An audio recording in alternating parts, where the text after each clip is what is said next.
കുറച്ച് സ്പെഷ്യൽ ആയിട്ടുള്ള ഒരാളെ കാണാൻ വേണ്ടിയിട്ടുള്ളതാണ് ഈ യാത്ര. അങ്ങനെ 2-2.5 മണിക്കൂർ ഡ്രൈവ് ചെയ്ത് ന്യൂ ഗ്ലാസ്കോന്ന് കെൻവില്ല് വരെ ഞങ്ങൾ പോയത് ആരെ കാണാനാണെന്നോ? ദേ ഈ ആളെ കാണാനാണ്.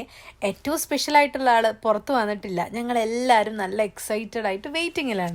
ആളെ കാണാൻ പോയപ്പോ ഞാൻ കട്ട്ലേറ്റ് ഉണ്ടാക്കി കൊണ്ടുപോയേ. അവിടെ പോയപ്പോണ്ട് ദേ അവിടുത്തെ അടുപ്പിൽ ഇതേ കട്ട്ലേറ്റ്. ഈ പരമ്പരാഗതമായിട്ട് കൈമാറി കിട്ടുന്ന ഒരു മലബാർ കൈപ്പുണ്യാണോന്ന് അറിയില്ല, ഷാമിലെ എന്തുണ്ടാക്കിയാലും അടിപൊളിയാണ്. അങ്ങനെ കുറച്ചു നേരം ഞങ്ങൾ സംസാരിച്ചിരുന്നു. ദേ മെയിൻ പരിപാടിയിലോട്ട് കിടക്കാം. ഫുഡ് നല്ല അടിപൊളി മലബാർ ദം ബിരിയാണിയാണ് ഞങ്ങൾക്ക് വേണ്ടി ഉണ്ടാക്കി.